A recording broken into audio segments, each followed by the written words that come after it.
Spurg here to welcome you to episode 6 of season 7 of Highside, Lowside. I am, of course, joined by my co-host, Zachary. And on today's episode, we're going to be talking about the best motorcycle engines for touring. Patrick Garvin is our guest, and we will also be diving into a not the news topic around Suzuki, kind of revisiting what's going on with Suzuki now.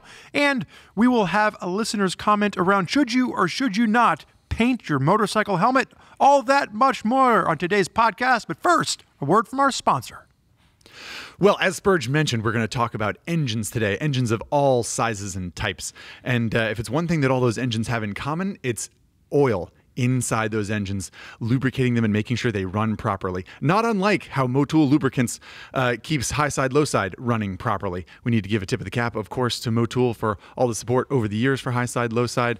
And to learn more about Motul Lubricants and what the company offers, you can go to RevZilla.com/Motul. That's RevZilla.com/MOTUL. And remember, while you're on RevZilla.com looking for oil, keep in mind that for every purchase you make at RevZilla, it keeps programs like this moving forward. So if there's anything else you need for your gear closet or your garage, make sure you always consider RevZilla first whilst doing your motorcycle shopping. And if you want more of a reason, you can check out RevZilla's RPM program. That's the Riders Plus membership program for additional discounts and benefits just for being a RevZilla customer. You can learn more about that at RevZilla.com/RPM. But for now, let's start the show. Okie dokie, everybody. Here we are, off again on another episode of Highside, Lowside. Thanks so much for joining us. As usual, we're going to start with Not the News. And this requires some self-reflection, does it not, Spurg? We called out Suzuki, and now we need to sort of backpedal or at least revisit. Agreed? Yeah. So in the last season, I believe it was, we sat down with Lance Oliver. We talked about what's happening with Suzuki. And now, as soon as we hit the timer, we're going to reflect on how things might have changed since we last talked about this brand. Timer starts now. Zach, we talked about Suzuki. We said that there wasn't much innovation going on. We were seeing the same products over and over again. Right. And since that time, we've seen them introduce a new parallel twin, which is going to be used in their V-Strom 800, which is a parallel twin, as well as the GSX dash 8S, is that right? GSX 8S, yes. Yeah. Okay. Cool. And that's a new engine. And you've been riding a bunch of Suzukis recently for Daily Rider. They seem to be topping the leaderboard. So, what is going on with Suzuki? Fast forward to 2023. Well, I just think it's interesting, right? This GSX 8S has the new 776cc parallel twin that's used in the V-Strom 800 as well. And by all accounts, it's a good engine. Everyone around here likes it. Everyone, sort of reviews I've read on the internet seems to like it. But then I was looking at the Daily Rider leaderboard, and the top two bikes for 2022 last year were Aprilia Touareg and Suzuki GSX-S 1000 GT Plus. So the Suzuki was in the top two there with an engine from friggin' 2005. So credit to Suzuki for that. And then Daily Rider this year, the SV650 is near the top. The GSX-S 8S or GSX 8S is near the top. And I'm thinking 3 of the top 4 bikes I've ridden in the past 2 years are Suzuki's. What am I doing calling them out for making bikes that we don't like when clearly I like them? Yeah, I don't think, just to be clear, I don't think it was ever that we didn't like their bikes. I think it was the fact that they hadn't innovated their bikes in 20 years. Right, we were looking at a lot of their power plants and they were a bit dated. And now we're seeing them, one, introduce a new power plant. And then two, even as we were looking at, I was looking through the comments of, we had released an Ibex 800 CF Moto review where Zach and I and Ari rode that bike. And some of the comments were around like, I don't know, like what's wrong with the V-Strom 650? Like it's dependable, it's reliable, it's proven. Like why wouldn't I just buy that bike instead? And I think that if nothing else, there's something to be said for some of the dependability and the familiarity with some of the Suzuki lineup right now. Absolutely. The Suzuki engines and motorcycles, for that matter, are tried and true, you might say. And I think that it took looking at the Daily Rider leaderboard and understanding how much I like, or remembering how much I like an SV650, remembering how much I liked that GSX-S 1000 GT Plus sport touring bike, and then I enjoyed that GSX 8S as well, the new power plant that Suzuki came out with. Obviously, that new power plant is completely because Highside Lowside made that episode, don't you think, Spurg? Well, I think that's the real moral to the story here is that we created an episode about what's going on with Suzuki and why haven't they innovated. And look at that. A year later, they put a brand new engine out. And I mean, I can't help but want to just pat ourselves in the back for one. We just gave them a little nudge in the right direction. Correct. Anyway, it does feel like Suzuki deserves maybe not a full-on apology from Highside Lowside, but at least that's the alarm. Alarm went off. Okay, but so we're not issuing a full-on apology to Suzuki because some of the things we said in that podcast were true. However, we especially I will say have realized that it was maybe a little too extreme. So in closing for this, Zack has recently ridden the new GSX 8S. That acronym just trips me up. And there is a Daily Rider episode. Zack, in the final 15 seconds here, top thoughts about that motorcycle, given your time with it. Liked it a lot. Great engine. Interesting outlook and design in the in chassis and ergonomics. It was a fun daily ride. Would recommend checking out the video if and when you can.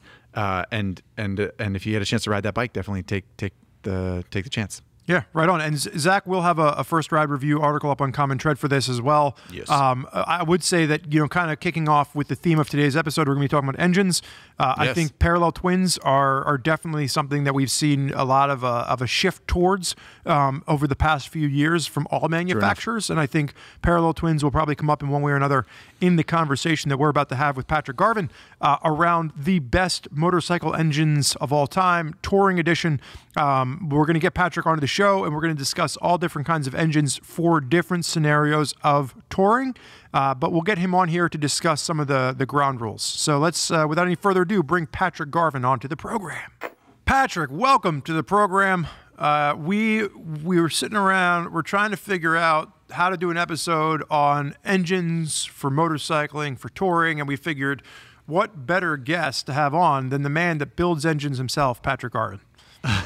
Yeah, I'm really stoked about this one. This is right up my alley. I'm totally gonna dork out on all this. So this is my total geek lane. Nice. That's what we love to hear. We want the person to be excited to talk about the random piece of motorcycling that we have selected.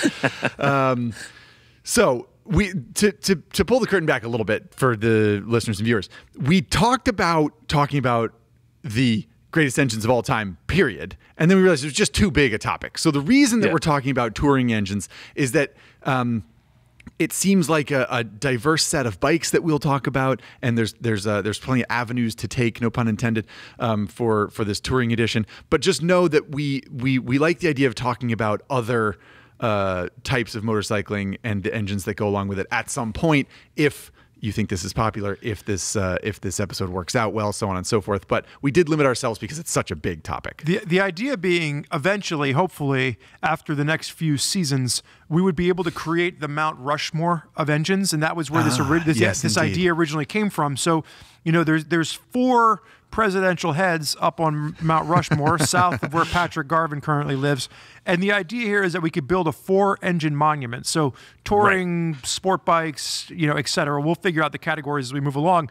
But we wanted to start with touring as trying to, hopefully, by the end of this episode, after all the debating around American touring and sport touring and adventure touring and yada, yada, yada, that we can pick, the 3 of us can come to one consensus, the triangle, if you will, and we can pick one engine out of all the ones we're going to talk about to put up onto the monument as the first pick for touring.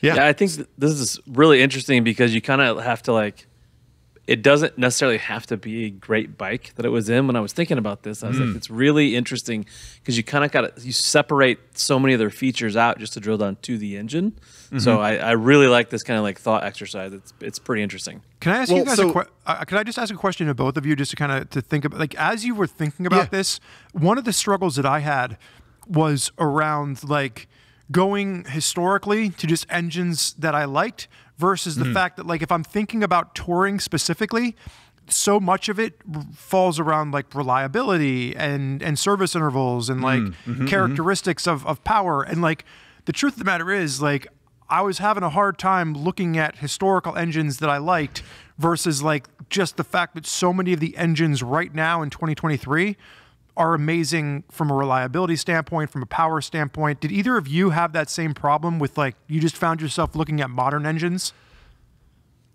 Yeah, I mean, I think those are also the ones that there's like a bit of recency bias, right? Like the stuff that you've experienced lately, it's easy to sort of have that be top of mind. So yeah, what about you, Patrick? Yeah, definitely. It you know, we would hope the things that we have here recently are better than the things we had before. But also, I also took into consideration, and especially in some of these categories specifically, like the lineage of the engine itself. And I think that actually came into play. So it's not like if a manufacturer been making a certain engine for a while, you know, that factored into me as far as like where I ranked it. Like the version it's at now is definitely the best version of it, or you'd hope that. But it also means something to, like, if that platform's been built on for a certain amount of time, that adds points to me because, like, it was good enough to hang around and be improved on. Yeah. I think that's a good point. And to your point, Spurg, you know, an engine that was built in the last couple years being reliable, it's sort of like it's easier for that engine to be reliable because it hasn't had time to break, right? It's not like, oh man, those, you know, whatever XYZ engines that you got from that company after 10 years, they always like threw a seal in the engine, or like, you know, the bearings would go after, you know, 50,000 miles or something like that. That's like, it's less common to see that with recent engines. So it's easier to be like, wow, what a great piece of engineering, right? Yeah. I think to Patrick's point though, I did try to think about engines that have a lineage of being historically, you know, reliable. Just if you're looking at something like, and you know, we're going to kind of kick off American long distance touring as our first topic. And if you think about something like the Goldwing engine, for example, like it's got such a lineage, you know, it's got a 40-year lineage or plus at this point. So I think that there's, you know, some of those examples that we're probably going to dive into as we talk about that today. So yeah, let's do it. Let's start, as Spurgeon said, we're going to start with all American interstate touring, basically the sort of like the classic American touring model of like a big engine made to cross state lines and just like trundle along highway mile after mile, day after day. And to be clear, we're not like when we say American touring, we're not talking about the fact that it has to be an American-made motorcycle. Correct. We're talking about like American style touring. Exactly. Like you're going to drive from New York City to San Francisco. You need to do it in 5 days. You're going to drive? You're gonna ride. You're gonna ride from New York City to San Francisco. You have to do it. You have to do it in a week. You know, so you're gonna have to take some interstate. You're gonna go across those flyover states in the middle of the country. Like, what motorcycle engine? Patrick Garvin, guest honors first. Yes. Are you gonna pick to do that? Man, this one was out of all the categories. This one might have been the toughest, and I feel like I also kind of like copped out a little bit. I can give you my thought. The Goldwing was up there for sure, but I think the way I look at things, especially engines, isn't maybe the norm, and I look at what I can do to them. Also, that's a huge part of what I do with motorcycles. Is like, what can I do with this? Like, can I put a big bore on it? Can I put a cam in it? And how does it respond? Like, that's just part of what I do. And if it was my personal motorcycle, I'm definitely not going to leave it alone. So, I honestly came back to the Milwaukee 8 platform in Harley and the I'm just blanked, man, on the Indian the 108, the Thunderstroke. Yeah, one? Not the Thunderstroke. Why am I blanking on? There's the name? There's the 116, the Road Glide looking one. Why am I? The Challenger. The Challenger. Yes, I always forget the Challenger. So the liquid cooled engine. Yeah, yes. So the unitized case one. And a couple years ago, we did a comparison on the 2020 Road Glide and the brand new Challenger that came out, and I had an opportunity to have a Challenger for like 3 months here, and it is an insanely good motor. I mean, it's kind of all the things that you kind of wish Harley was, that like warped it into the 20th century. You still get the sound, you still get that torquey power. I believe it's a claimed 122 at the crank, and that's, I think, roughly 105 or 107 on most dynos. So plenty of power, and the thing just works so good. But if you want to do anything to that engine, you're kind of SOL. There's not a lot of like aftermarket for like doing things, and for most people, that's probably enough. Yeah. what for I found Patrick Garvin, if you're going to ride from San Francisco to New York, you need nitrous, or you need a big bore, or you need cams, you need something on there to really. And the Milwaukee 8 has responded better to modifications than any Harley engine. Like in its stock form, it's not great. I mean, it's basically power output of a twin cam. I've dynoed them, and I've dynoed the 114s and the 107s, and they're all about 75 rear wheel horsepower. I mean, but you can, like our 131, like I'd ride our 131 across the country. It makes 150 horsepower and 150 foot-pounds of torque. But that's the one timeout. Just so the audience understands, that's the one that you put a big bore kit in. Is that correct? Oh, we did everything. It's got a stroker flywheel. It's got a big bore. It's got cams. It's got heads. Like it's, built to the gills. So it's pretty gnarly. So Patrick has a video series over on J&P talking about this. So if you haven't seen it yet, check out the J&P Cycles YouTube channel. There is a Milwaukee 8 build series over there. But just kind of pausing before we go into like engines that we've built in our garages as our favorite pick, kind of focusing a little bit more on like, engines that any person out there could get. You like the Milwaukee 8 engine because of the fact that people outside of the base platform can modify it relatively easily.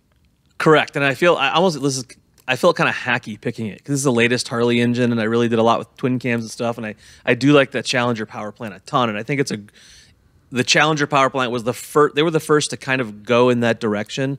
The Thunderstroke stuff it's similar to the Harley engine, and it's air cooled, push rod actuated motor. So it's like it's a cool motor, and they really went with the Challenger and went like super kind of modern in that cruiser platform. And so I appreciate that.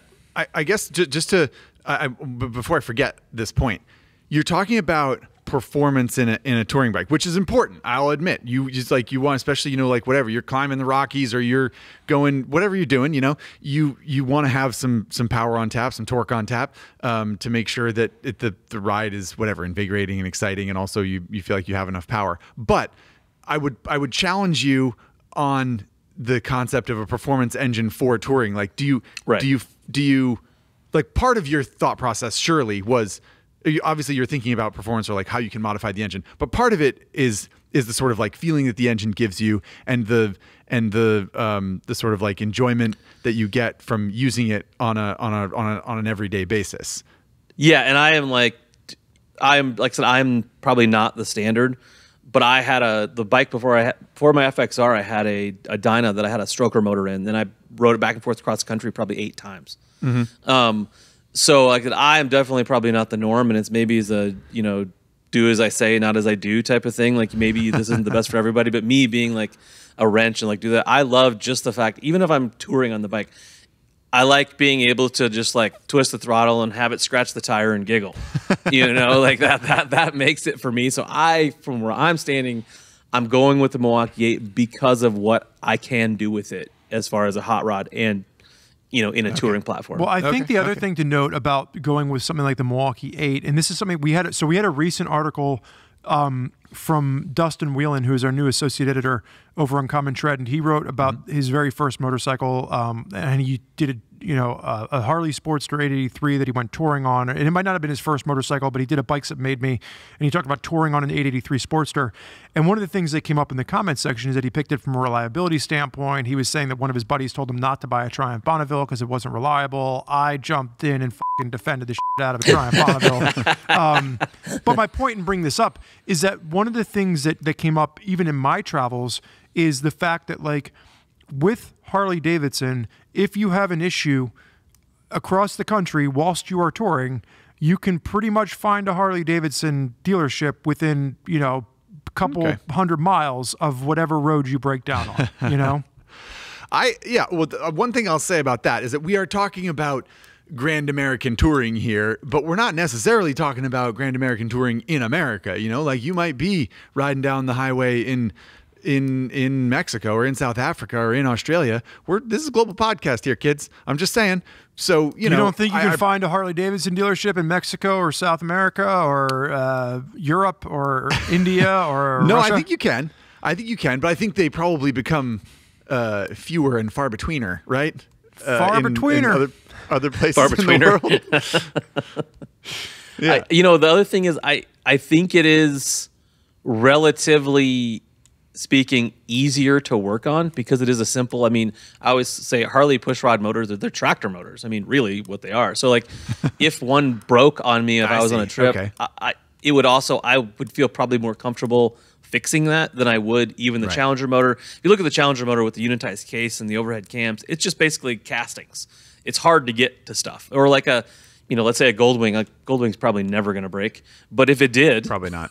It would be probably more difficult for me anyway to work on fixing the side of the road where I can kind of MacGyver a Milwaukee 8 back together if I had to. Let me ask you. Let me ask you. I'm sorry. One final question. I'll let you go, Zach. But like for a Milwaukee 8 engine, correct me if I'm wrong, Patrick. Like as we're thinking about touring and we're thinking about service, is there not like a separate transmission oil that you have to change, and then an engine oil, and then like gearbox? Like, aren't there multiple points that have to be serviced versus just a unitized cased engine, which you take one drain plug out, you drain it, and you fill it back up? Correct. There is. There's 3 fluids: as primary, transmission, and engine oil, which I actually don't dislike. I don't I've never really. I mean, obviously it's been not been an issue because there's so many unitized case motors, but like for me, the same engine oil that is like flowing around the clutch that I'm destroying, also going through my engine, never really sat great with me. So I don't dislike the idea of having 3 separate fluids. Yeah, well, every other motorcycle manufacturer outside of Harley Davidson disagrees with you, so I'm just throwing that out there. And for those of you listening, as Patrick and I are kind of going back and forth, what we're talking about when we talk about a unitized case, most motorcycle engines out there have oil in it. That oil is a bath for the clutch. It goes through the engine and lubricates and cools, and some engines have additional coolant, some are oil cooled or air cooled. But when we're talking about unitized case, there's one case of oil. When we're talking about Harley Davidsons as an example, they don't typically utilize a unitized case. Yeah, and I think honestly part of the big reason for that is there's still an air cooled engine, and so there's a lot of heat, and that oil will have a tendency to break down with more heat. So I think keeping those fluids separate kind of helps keep the heat separate, and you're not breaking down your transmission oil. That's also your engine oil. So like with the heat on an air-cooled motor, I think it makes a lot of sense to keep those fluids separate. Okay, Zach, now that we have that out of the way, why don't you take over and get this podcast back on track? Well, no, I'll wait now to bring up that other point and hopefully remember. Spurge, I'd like to know your Patrick gave us a little bit of his thought process, and he landed on the Milwaukee 8 for, he landed on Milwaukee 8 for himself. Sounds like you might recommend if someone wasn't going to work on the bike to do that Challenger Indian engine. That was the one that would be the one that would be there with me too. Yep. Gotcha. So Spurge, what about you? What was your process and what'd you come up with? So my process is always research intensive. I want to make sure that like I remember things, and sometimes I remember them like half right. But like what I will say, and this goes back to Patrick's point, is I did want to focus a lot on Harley Davidson Indian just to kind of like make sure I was familiar. Their websites are incredibly difficult to navigate. So for anyone that's listening to this, it's like, man, I went to the Indian website and I was trying to find out what engine was in this bike, but then I had to pick like build a bike. Then it was like, do you want a stage 1 kit, a stage 7 kit? Do you want a platinum performance, intake? And I'm like, I just want to know what gosh darn engine is in this motorcycle. So my point there is that it did take a bit of research to go through and look up like the 108, to look up like the 116, to look up, then you're in Harley's line and it's the 107, the 114, and then it jumps up into the big one that's in all the CVO shit. But my point in saying all of that is I did a lot of research, and I think the one that I kind of came back to... And you settled on a Goldwing.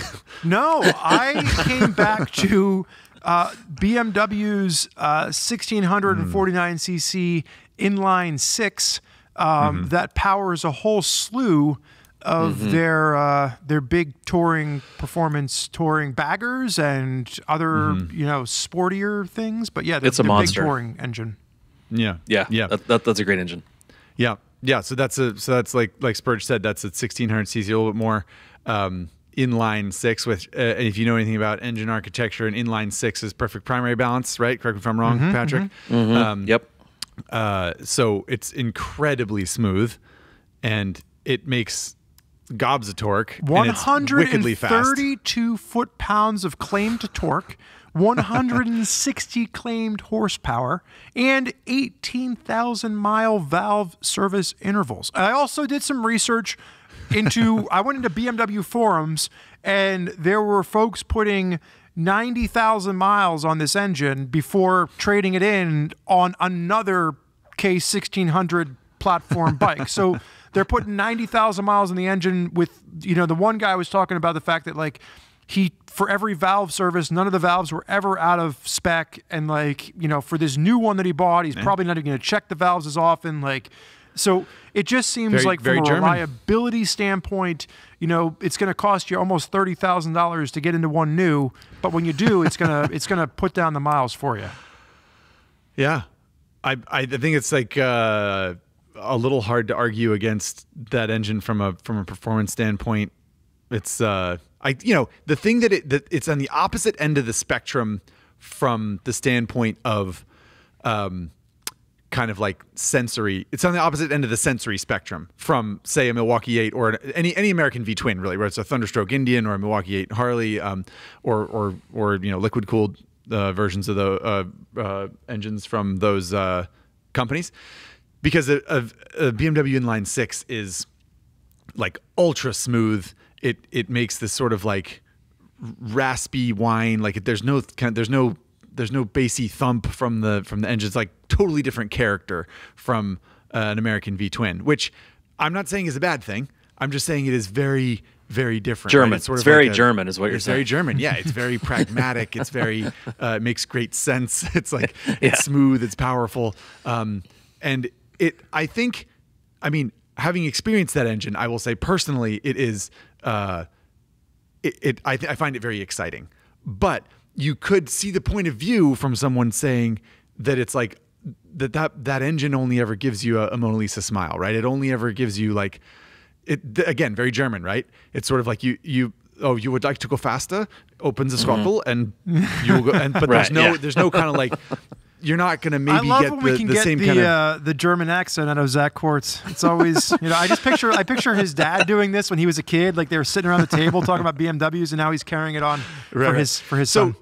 The point is that it's like the bike will do everything you demand, but will you get that same kind of like feeling of like, I don't know, chugging through a canyon and having the V twin noise rattle off the walls of the whatever, the forest or the canyon that you're riding through? Does that factor into your guys' decision at all? This sort of like 100%. A car analogy would be like, you could get a BMW like 4-door sedan that's probably fast and has like awesome air conditioning and stuff, or I could put like an LS and a Nova with a turbo and go across country on Route 66 and probably brake and have a great adventure and blow tires off of it, and like it's a definite yin and yang. Like you can't really say anything bad about the engine. It's gonna work, and it's gonna work really, really good. Right. But it's or compared to something Italian. You know what I mean? Like Ducati 916s just had like incredible like motorcycle sex appeal, but not the most reliable or comfortable thing. But there's something about them everybody wanted to ride. Well, I think I was going to say, as we get into like not only this topic, but like some of the other categories we're going to have, I think personally, I tend to gravitate towards V-twins from an emotional experience. And Zach and I were actually talking about this the other day on his article where he got to ride my 890, and we were talking about P-twins versus V-twins. But what I would say, and I think it's important to note now so that we think about this throughout the other categories, we're talking a lot, or we're talking about, in reference to the BMW or some of the numbers that Patrick was throwing out, horsepower and torque numbers. But those numbers don't tell the whole story. And we got into this a lot when we were talking about beginner bikes and like how the spec sheet doesn't always tell the whole story. When we're talking about 132 foot-pounds of torque from the Kawasaki engine, that's at like... BMW? I'm sorry, the BMW engine. That's at like, 5,500 RPM. When we're talking about 124 foot-pounds of torque out of the Milwaukee 8 114 engine, that's at like 2,000 RPM or 3,000 RPM, right? So like the question is like where, like, do you want like all that power down low and to be able to just, come out of a corner and not at the downshift and just go for it? Like that's kind of part of this too. So on that topic, we simply must, gentlemen, discuss the Goldwing engine as the greatest touring engine in the history of the world, don't we? We have to. So that's your pick. I think if I was going to get a touring bike personally, it's sort of like Patrick, right? Patrick said, like, I'd get a Milwaukee 8 engine so that I could put freaking moon dust in the cylinders and make it do wild stuff, and I don't care if it breaks because I'm going to fix it. But ultimately, not to put words in your mouth necessarily, Patrick, but you were sort of like, that Indian Challenger engine is great. It's so good. Like, out of the box, it's just so good. You get the V-twin thump. It's like probably going to be reliable. It like works well. It sounds great. So I think if I was going to buy a touring bike, I would probably end up with a BMW inline 6. I just think that engine is great. It speaks to my interest. However, if I'm putting forth a vote for the best touring engine of all time, or the touring engine that you etch in the side of a mountain, I just don't think I think it's got to be a Goldwing. It's got to be. And it's got all the stuff we've talked about. Can you give our audience the engine configuration? Yes, so that is a flat 6, not unlike a Porsche 911. It's sort of, if you think of a BMW Boxer, like a BMW GS or something like that, as a flat twin, right? It's a horizontally opposed twin. The Goldwing engine is a horizontally opposed 6. So there's just like there are 6 cylinders laid down flat like that, and it is 1,632 cc's. Is that right, Spurg? 1,800. Thought the Goldwings it's 1,800. You're right. They're 1,800s. Yeah. It's 1832 maybe. Is that right? Whatever. It doesn't matter. It's an 1,800 cc flat 6. Thank you, Patrick. And the reason I bring it up in the context of Spurge talking about torque down low is that engine is, I think they claim 112 or 115 foot-pounds of torque or something like that, but it's at like 1,200 RPM. I mean, that torque is basically instant. It is such a flat torque curve. You have unbelievable, just like tractor stump pulling torque way down low in the revs. It's also ultra smooth. It makes a great noise. It's fabulously reliable. It has an unbelievable lineage. Just so everyone's clear too, the numbers that we have been discussing are claimed numbers. And then just to clarify, I looked it up while Zach was talking. It's 1,833 cc's, and it's a claimed 125 foot-pounds of torque.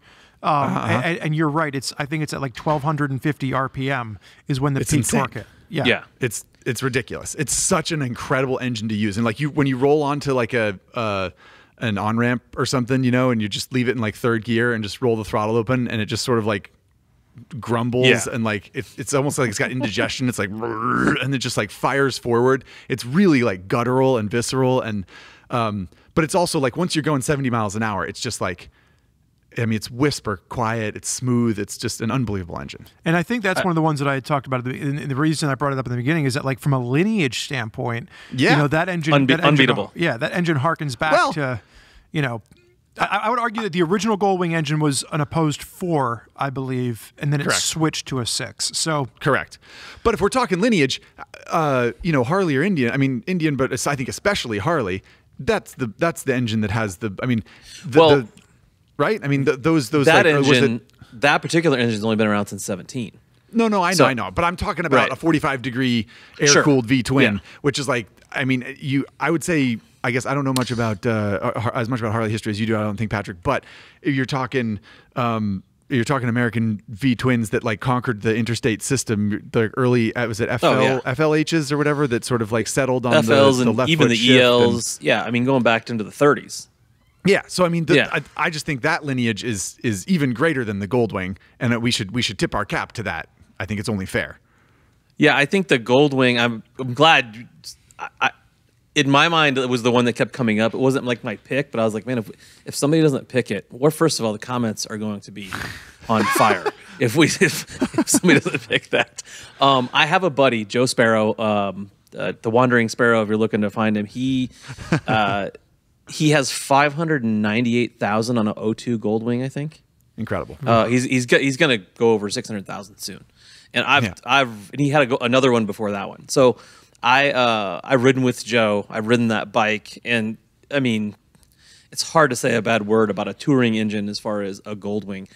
The only kind of perspective I would give is like if you look at maybe unit sales and total miles on the road, it's going to be hard to beat Harley Davidson engines for like miles traveled, just on how many of them are out there and how many miles they've gone. But I mean, man, that Goldwing engine has to be in the conversation.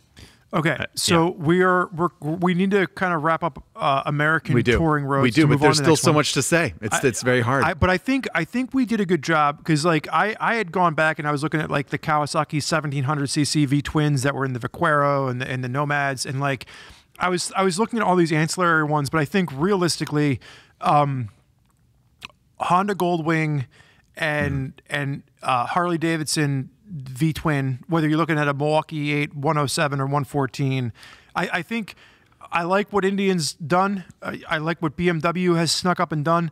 They don't necessarily, even if just on lineage alone, we can probably push those two engines off to the side.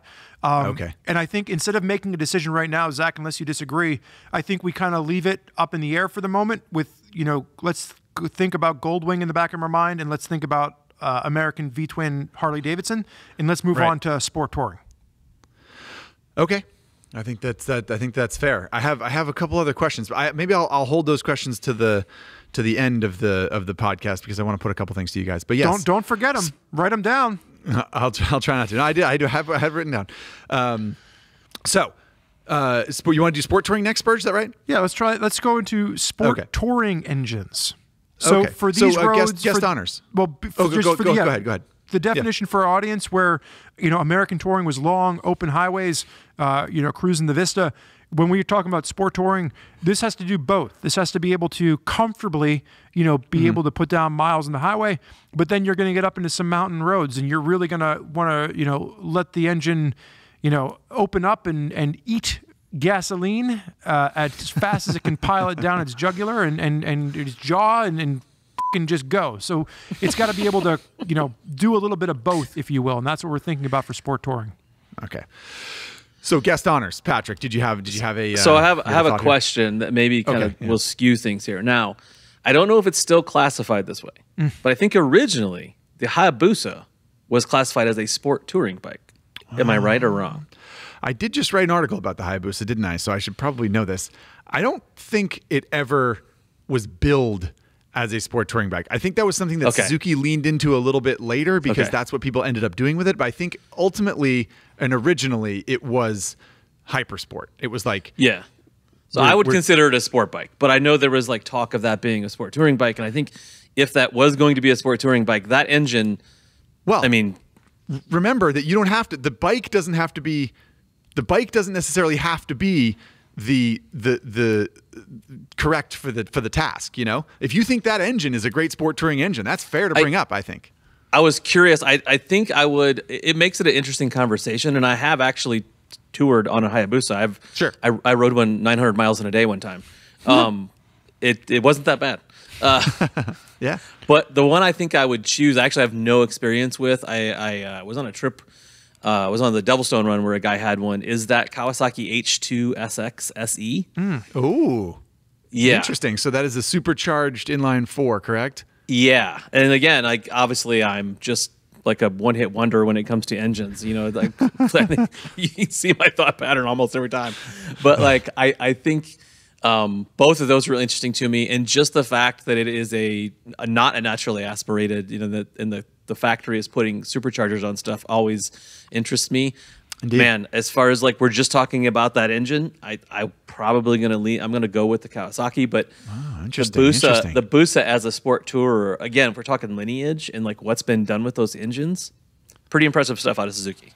Yeah. Okay. Well, I think if you're talking about the Busa, and then you also mentioned the Kawasaki, I think we'd be failing motorcyclists everywhere if we didn't talk about the Concourse, especially the 14, the new 1400cc Concourse. Like that engine is just big and powerful and smooth and fantastic. Is the Connie 14 engine the same engine as the ZX14? Do you know? Patrick? It's different. It's slightly different. But it's different. It's different in like it's got different connecting rods and things to that nature. But in general, structurally it's similar. Obviously, right? It's an inline 4. Correct. Yeah. Right. Okay.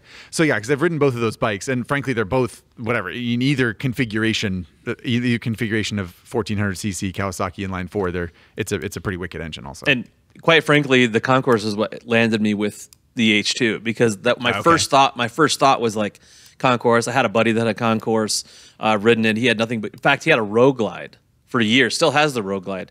And he ended up buying a concourse, and like him and his buddies take trips, and they all have Harleys, and he opted to start taking his concourse instead of his Road Glide because it was such an awesome bike. So like I was thinking about that, and then I was much like Spurg. I was looking at websites and stuff, researching, and I'm like, oh yeah, there's a supercharged, Kawasaki out there. So like I was that's got to be it. And to be clear, the supercharged one is 1,000 cc's. It's smaller.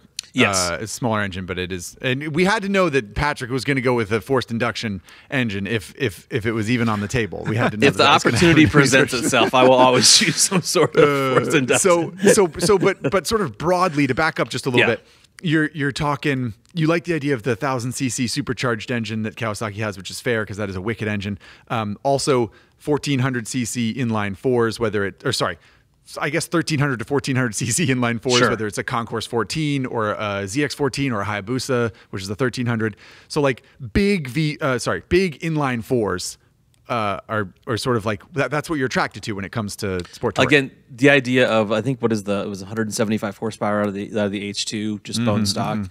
I mean, just the idea of just being able to get on a 175 horsepower bike and just like shoot across the country and have cruise control and like all that kind of stuff. Like, Patrick doesn't just like touring; he likes touring very fast. He wants to get across the country break the sound record barrier. time. Yeah. Spurg was like, remember in the beginning, Spurg was like, this is Grand America touring, and so you're gonna take a week to get across the country. And Patrick was thinking, I'm gonna do it in like 3 days. 3 days, yeah. 2.5 days. Okay. Well, and did you have it? What else came to mind? Did anything else come to mind, Patrick, when you were thinking about sport touring engines, or were you pretty much settled on the inline four, sort of like burly inline four? Like I said, the Concourse really kind of got me to the H2, but I know, honestly, the Ducati engine. Which one? The recent one that Ari rode with the V4. I'm just blanking on the name of the bike again. Multistrada? Yeah, the Multistrada. Like I couldn't help but not look at that again because again, big power. It's a V series engine. That one definitely was like in the conversation. But long valve service intervals as well. 37,000 miles, I think. Is that right? Exactly. But I came back to. I had a ZX14 for a long time. I was a huge fan of that bike and the Concourse engine. But again, forced induction got me. But yeah, there was another one in the conversation, and it was the Ducati. I think the Multistrada. I think the Multistrada would probably fit into the next category as well that we're going to get into here. Perhaps. So perhaps. I'm not that it doesn't fall into the sporting side of things, but I do think when you're talking about, there's probably audience members right now that are heading directly for their keyboards and potentially crashing their cars as they listen, trying to get this comment out fast. But like if we're going to talk about big inline fours, you can't discount the FJR 1300, right? Which is in a similar vein to from Yamaha. Yep. Yeah, from Yamaha. I mean, there's much milder state of tune than a Hayabusa 1300 or correct. Yeah. But when we're talking about lineage, the Concourse has had a tremendous lineage. The FJR has had a tremendous lineage. Both of those bikes were smaller in displacement earlier on. That kind of goes back to what we talked about with Gullwing. I think the Hayabusa has been around for over 20 years at this point. So big inline four engines. I'm gonna step away from that. But before I do, I'm gonna ask Zach, what was your pick? Good question. Were you gravitating towards big inline fours as well, or were you thinking something different? No. No, not necessarily. I think, and I think that you mentioned the next category as well, which is a little bit of a tricky one. I think that like the big inline fours are attractive from the standpoint of sport touring, but I think I also like the V4 thing, the Ducati V4. I think it's even called the Gran Turismo, isn't it? Or yeah, I think that's what that the one that's in the Multistrada is the state of tune that it's in, that they call it the Gran Turismo. So like that's pretty obvious branding in line with what we're talking about here. But like I'm surprised you haven't brought up the Honda VFR. It's not my turn yet, man. That doesn't stop you in the past, so I didn't think that would. So I think that V4s are very characterful engines, and they're smooth, and they're I don't know, they're sort of like famously interesting, I think, for lack of a better word. And yeah, I think I can't help, despite what the next category will be, which we'll keep hinting at maybe.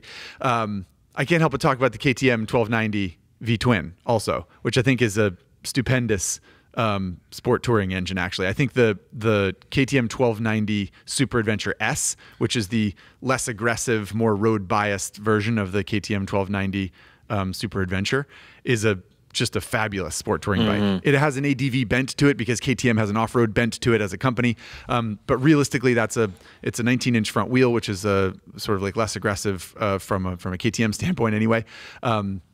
Or is it even a 17 now? It doesn't matter. The point is, they're road tires, and that engine is stupendous. It's like 150 or something, 170 horsepower engine. It's like so much torque, decent gas mileage. It's awesome. I think that in my mind, that bike still falls in the next category, but I think that if you're going to pick the 1290 engine, you could talk about the Super Duke GT.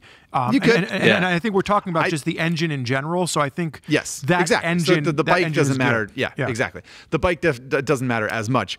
And you could talk about the Super Duke GT. I just think that the Super Adventure S is a better sport touring bike. And I think that the Super Adventure S ultimately is a sport touring bike, really. Yeah. It has ADV looks. It's sort of like a Kawasaki Versys, like it in some way. I mean, it has better off-road chops than a Kawasaki Versys, but that's sort of the idea. It's upright. It has the sort of like adventure look, but really what it's good at is just like slugging out miles. And I think that engine is incredible. It's like really dynamic and interesting and fun and powerful, but it also is smooth and yeah, like I said, gets good mileage and that kind of thing. I just think it's a fantastic engine. I'm not going to argue with you. I think the 1290 engine out of KTM's line is probably one of the best engines in motorcycling today for many reasons, just from a feel standpoint, from an ultimate power standpoint, from a from a use standpoint. I think that, Zack mentioned the Versys. I think it's important to note that, again, if you're thinking about the Versys 1000, big inline four. If you're talking about the Kawasaki Ninja 1000, big inline four. All of those bikes, I would say, kind of fall into that sport touring category. So there's obviously a lot of manufacturers that gravitate towards an inline four, getting back to Patrick's point. But to what Zack was talking about, the two that came to mind to me, two of my favorite sport touring bikes ever, and I feel bad because I've talked about them recently on the podcast, and I don't want to just bore people, but the 5th gen VFR 800, that was before they went to VTEC, gear-driven cams, bulletproof reliable, made about 100 horsepower, not anything that would destroy you, but just a super balanced engine. And, my dad always talked to me about just balance growing up. We're talking about motorcycles. It's not about, all the power in the world. It's not about all the braking in the world or all the suspension. That's because you always tipped over. I was a clumsy child, and he was like, "Son, let's try and keep you upright." But no, I think when I think about the balance of that VFR 800 engine, it was just power came on naturally. It was super smooth. I've done 800-mile days with it. Just it also sounds awesome. When you get on it. Now the flip side is the bike that I always thought that I would want more than that is the 1050 triple that Triumph used in their Sprint ST. And being able to have a buddy that had that bike and riding them back to back, ultimately, I despite the fact that I wanted to like that engine more, I think the Honda VFR engine, and you talk about a lineage, that was an engine they used in their race bikes, that was an engine they used in their touring bikes, that was an engine they basically, I know the one that's in the ST 1300 is a little bit different in its configuration, but it was still a V4. So I mean, for me, that 5th gen VFR 800 engine is still the epitome of what a sport touring engine should be, at its best. Yeah, I think that's fair. It's like a sexy engine. It's sort of like it's a tour de force in engineering, and it's like very very Honda. It's cool. It's a cool engine. Yeah, I would agree with that, and especially when we talk lineage of the stuff going back, similar to the Goldwing, right? True. It's got a track record that really stands up. So yeah, it's hard to argue with that pick. And I think what I liked about it too is it has a bit of the smoothness that Patrick likes in his big inline four. It has the spice and the character that Zack's talking about in his big 1290. Super Adventure V-twin. And it just kind of melds those two worlds together in a way where you're getting character and power and visceral smiles. And then you also get the smoothness, so you can just lay down 800 miles a day and not feel like you're, going insane. I think. Tell me what you guys think, because I think we should maybe transition to the final category here pretty soon. But do you? It strikes me that all-American touring, which we talked about first, the sort of like straight road, big, top box bagged bikes like Gold Wings or Harley Ultra Classics or Indian Chiefs or whatever. It feels like that's a more objective place to name a best engine, whereas sport touring feels like you really start to you need to have an opinion about it, right? You really start to I feel like our engine picks are quite different, right? Like Spurgeon went V4, I went big V twin, Patrick went supercharged inline 4, and it sort of like speaks to what you want to feel when you're on a twisty road, or when you're when you're slinging yourself down a country lane, whatever. And I think that speaks to the fact that sport touring is maybe a little bit more emotional to us anyway. Do you think that's fair? I think open road American touring is still emotional. I think that it's the reason that, Patrick's talking about you wanting to have that big V twin, because he likes the way it feels and it's lopey and it's hitting a certain way. I think it just, I think that perhaps we're a little bit more in line with wanting to have a specific kind of performance out of our sport touring bike, but I think there's probably a huge audience that's listening to this, and Patrick, I'd be interested for your opinion, that do feel that strongly about, the vibe of the engine that's being given off while they're cruising 800 miles down a freeway. Yeah, I think so. And also, this is kind of where I'm most familiar or most comfortable in what I know the best, but I think maybe not with sport touring, but it could bleed over on the like American touring side of things. There is so much more lifestyle that is a part of the experience. Whereas if you're on a sport bike, you're looking at spec sheets, right? Like if you're buying a track bike or something like that, you're looking at spec sheets and price. Whereas with touring, it needs to kind of fit your personality, or your lifestyle is going to bleed through into the experience. So yeah, I definitely get with what you're saying there, is like, it's because it's more than just the X's and O's of the engine. It's, definitely the emotion part of it. It's how you're going to feel on the bike. It's how you want other people to view you when you're on the bike. So there's a lifestyle element with touring that I don't know quite exactly translates to really any other style of motorcycling. Yeah, I think that's a good way to put it. Yeah, and I feel I rode a Harley Street Glide from Wyoming to LA one time, like not all the way across the country, but like sort of far enough across the country that I got a feel for it. Far enough that you had a do-rag and a leather jacket by the end of the trip. Exactly, and I got this tattoo on my neck right there. Yeah. The bike did not fit me particularly well. I found the wind protection didn't work very well. Like the buffeting from the windscreen, like just rattled my brain, which I didn't love. However, there was an undeniable emotional connection to being, and part of it's because I'm an American person, I'm an American citizen, and I grew up in America. But going, like, blasting across Utah, and like there's a thunderstorm in the distance and a rainbow, and I'm like blasting along on this big American Born to be Wild, blasting out of your Batwing fairing. It was more special than it would have been on a Goldwing. I was less comfortable, but it was more special. I don't think that there's any way you can argue I totally against get it. that. We all know that Zach Quartz wouldn't be blasting Born to be Wild out of the speakers. He would have it quietly pumped into his comm system because he doesn't believe in speakers. Yeah, exactly. But yeah, I think that over the years of being a motorcycle journalist, I've received plenty of hate mail or hate adjacent mail, being like, you don't understand American V20, you don't like cruiser, you're a cruiser hater, all this stuff, right? And that might be true, but I will undeniably, it's undeniable that I had that emotional connection, and it would not have been the same on a BMW inline 6 or or even a liquid cooled American V twin, for that matter. It was special, and that means something. And I think it's important that you bring that up, Patrick. So because I just want to say, I think you're hinting on something that we have as like a surprise fourth category. So I don't want to say too much right now, but I want to save that. But let's move into our third official category. But before we do so, let's get in a word from our sponsor, Motul, and then we've got much more exciting engine content for all of you that are still listening as soon as we get this out of the way. All right, so we're back, and the final official category that I think we're going to talk about is, and we're kind of hinting at this, is adventure touring. So touring with more of an upright adventure-style motorcycle that's become very popular. So guest honors, Patrick, are going to bring it back to you.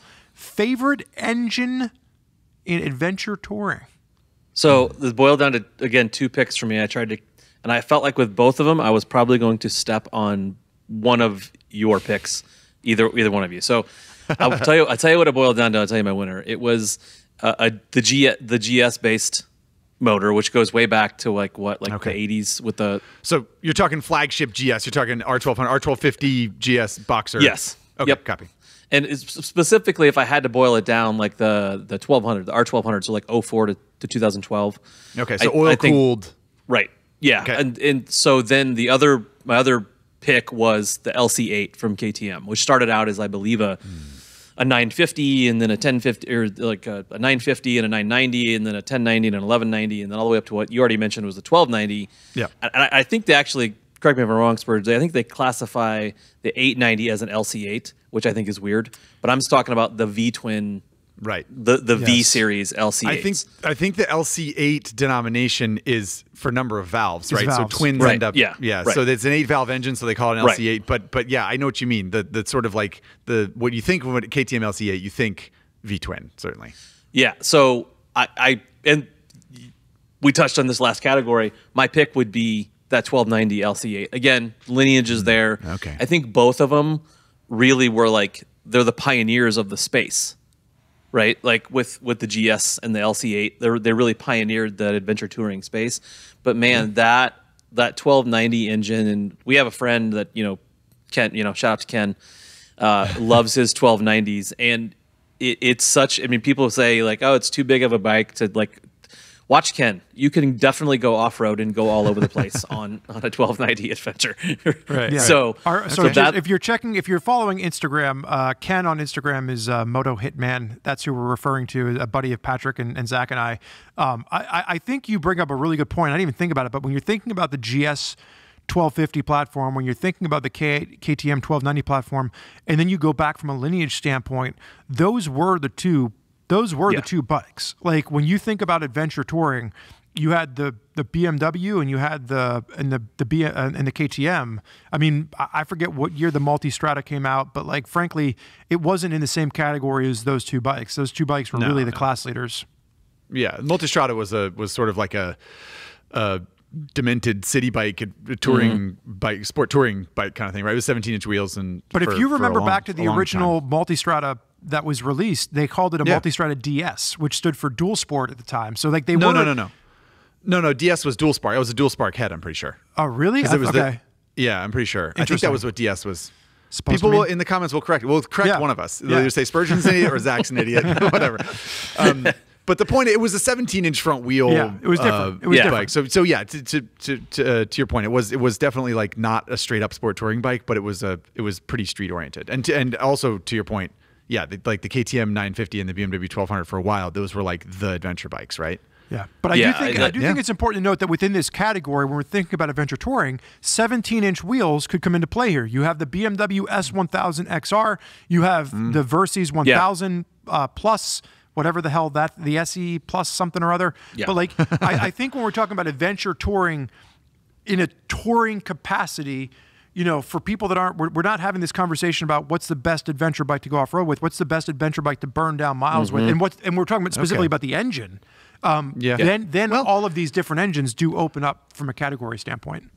But I do think that from an adventure, if you're talking about the best engine for adventure touring, I do think it's fair to consider that you might take this bike off road. Okay. I'm not saying that the engine dynamic has to speak to that, but I do think that's a fair thing to consider, because that's really what differentiates adventure touring from sport touring, right? Otherwise they're the same thing. Yeah. So So yeah, I think that's something to consider. And you brought this up, Patrick, but like those are both big engines. Or ultimately, if those engines are in bikes, they're big bikes, basically. Yeah, shocker that I pick a big engine with a bunch of horsepower. I know, right, exactly. Give me the one with more. Yeah. So again, like the 180 horsepower, I believe it's claimed horsepower on the 1290 is. But I mean, the 1250 GS is what it's like. What is it, like 160 or something? I mean, it's pretty stout. I don't think it's that much. Quite that much. Okay.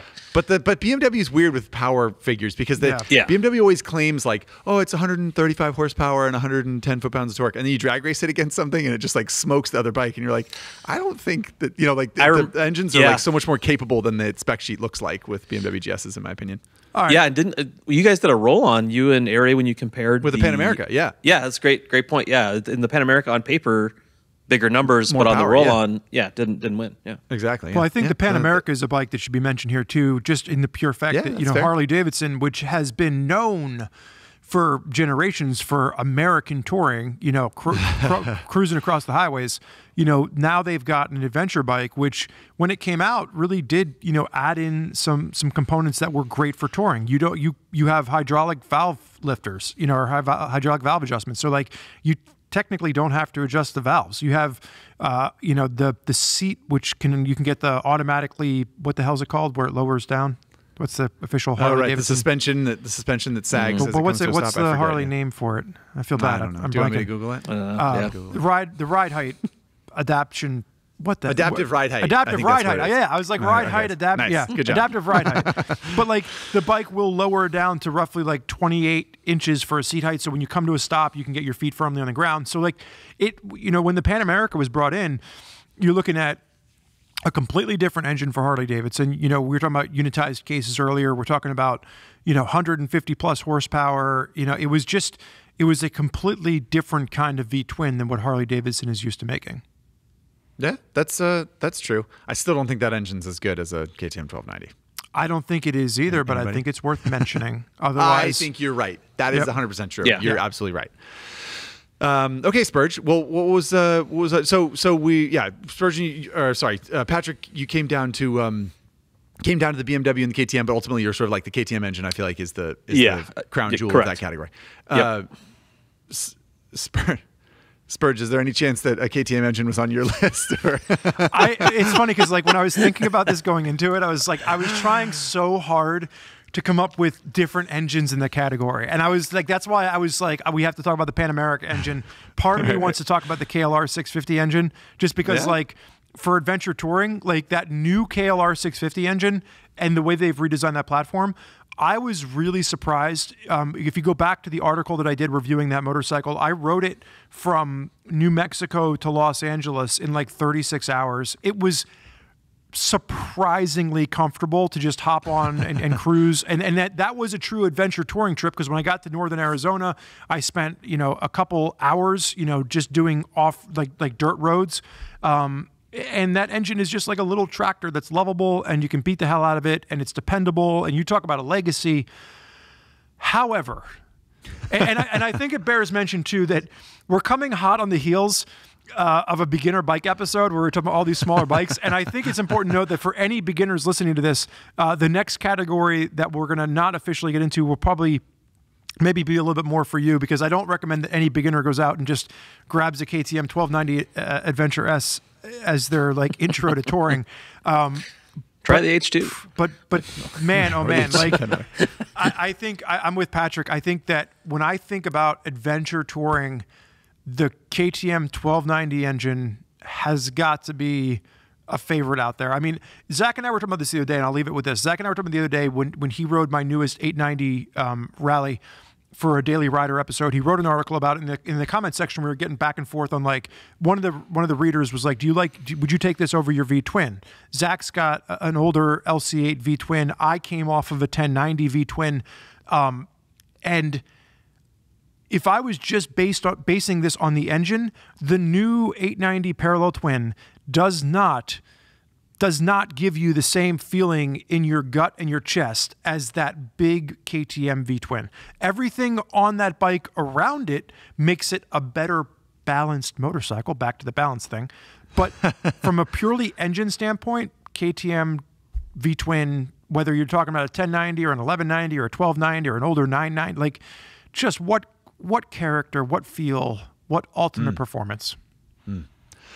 Fair enough. Well, I come from a like an air-cooled BMW household, as some of you viewers and listeners might know, and so I grew up around BMW flat twin, boxer twins, and that lineage is I think strong, and the engines are good for just about any kind of touring you want to do. I mean, you could say there are some old BMW, I mean, air-cooled BMWs that would be pretty good for Grand American touring. Like they don't make a lot of power, but like you can ride them for an awfully long time, and they'll just keep on singing, and they're smooth, and and then of course the latest iteration of the Boxer Twin from BMW is a fabulously a fabulous piece of engineering, and like amazingly powerful, and like it's in that big GS chassis, is very, very capable of going off road.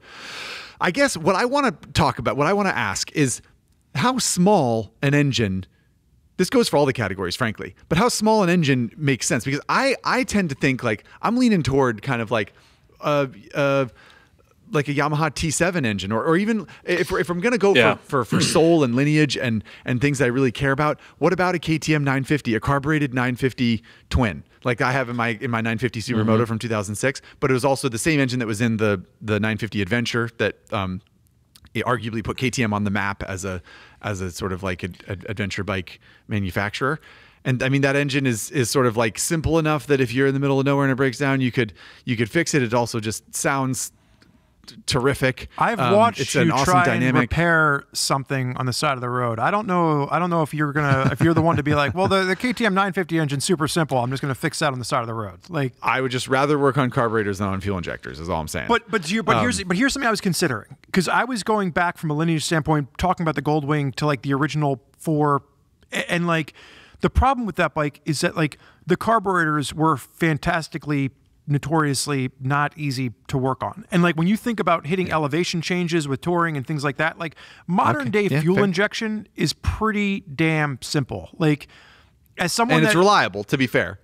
Yeah, as someone that's toured on a carbureted bike, and I'm sure that you two have as well, like there definitely hits a point when you're crossing the Rockies where you're like, something doesn't feel right here. Right. Like something's a bit off. So okay, well that's a fair argument to make. But to your point about small displacement engines and things like that, I think we're going to get our next category, just to give it away to everybody, is going to be inappropriate touring. But Zach, to put a finer point on it, what is your engine pick for adventure touring? Greatest adventure touring engine of all time, BMW GS engine. So be it R1200, R1250, R80, R100, R1100. The flat twin, the flat twin, yeah. Okay, I think from a lineage standpoint, you're probably going to have the KTM engine beat, and as we were talking about in the beginning category. If you're taking this thing around the world, where do you have a better chance? What do you have a better chance of getting repaired if you need it? A BMW engine or a KTM engine? I don't know how to answer that question. Yeah, I don't either. I'm sticking with my pick. I would guess that your pick would probably be the easier of the two. Okay, so inappropriate touring, just a fun little throwaway category at the end here. What are we talking about here, Spurg? So this is like the Highside, Lowside joke, right? Where I talk about how many times I've ridden a Triumph Bonneville across the country. We were talking about this with Dustin Whelan's article the other day about his bikes that made me with the 883 Sportster, and people talking about, like you can't tour on that. And I just smile at myself and I go about doing it. So, whether we're thinking about beginner riders, whether we're thinking about, people that just, frankly, the best touring bike you have is the one that you own in your garage, is kind of what I want to throw out here. But like, what is a fun bike, or a fun engine rather, that you have toured on that would not necessarily be categorized as a touring motorcycle, but damn, it's just fun? Yeah, I had two of them again, and obviously a Sportster engine is always on the forefront of my brain because I do love Sportsters. And I think it's funny when people say, "Oh, you can't tour on them." If it was a 1200cc engine of any other make, it'd be a big engine. But because it's a Harley, it's considered a small engine. And much like Dustin, our videographer Steve here, I watched him ride a 883, from here in South Dakota to Mexico and back with me. So it can be done. But The one that I'm going to pick, I don't really have any experience touring on, but I have two buddies that have ridden these bikes. The one has ridden it from Canada to Mexico and back, and that is a DR650. And my buddy Jeff from Canada has ridden his from Canada to Mexico and back. I have a buddy in New York, Turbo Chainsaw. Turbo has ridden his all over the United States and Mexico. That's his God-given name, people, for those of you listening. Yeah. Turbo is his first name, Chainsaw is his last name. Mr. Chainsaw. Family name is Chainsaw. But both of those guys have spent a lot of time and a lot of miles on DRs, and they load them up. They put the big the Cherubi's fuel tanks on them, and they're great because if you want to hit that little 2-track or trail or whatever, it's not the fastest thing on the highway, but I don't think the point of that bike is to be on highway or on an interstate. So my inappropriate pick would be a DR650. And just so everyone's clear, that's a Suzuki DR650. That is a big single-cylinder motorcycle that Suzuki has produced for years. Yeah.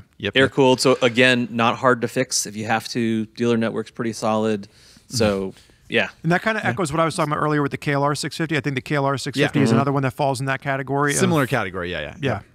Yep. So what about you, Spurg? Inappropriate touring. What came to mind? Man, it's funny because what I was trying to do was avoid just saying the Triumph Bonneville, but you just said it. Too late. I know. But what actually kicked this off before the Dustin Whelan article, Zach Quartz had made a post about, I believe it was a Kawasaki. Was it a 650? What was the Kawasaki post that you had put on Instagram? The Daily Rider thing that I did recently. Z650 RS. So Zach made a post about retro-styled. Yes. Yeah, Z650. Yeah. Zach put a post up about a Z650 RS, and I sometimes like to just jump into the comment section of Zach's post and make a hand grenade comment. And I was like, and I was like, can you tour on this motorcycle? And the amount of people that were like, absolutely not. There was one dude, and I'm hoping he's listening. He was like a Canadian that now lives in Europe or some crazy shit like that. And he was like, I've been to America. It was good, Patrick.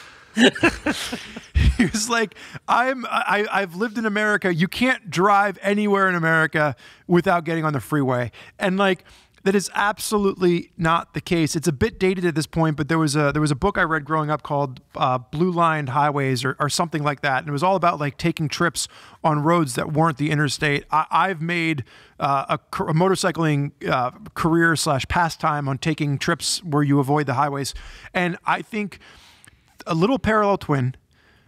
Whether that is a smaller street twin engine or a Bonneville engine or something from Kawasaki or something from Yamaha perhaps, a small parallel twin engine I think is a great touring option for people that are just starting out. It's what we talked about with the Versys X300. Why hasn't Kawasaki updated that to the 400 engine? I think a small mid-size parallel twin engine is really going to be my favorite for inappropriate touring. And I think that I almost brought up the Kawasaki Versys 650 as I often do in the Grand America touring thing. And I know that the Kawasaki 650cc liquid cooled parallel twin is not going to go. It's not going to be etched into the Mount Rushmore of motorcycling engines. I don't think it's just not. It just doesn't have the grandeur, the grandeur, exactly the sort of fire and brimstone that you need for that, but.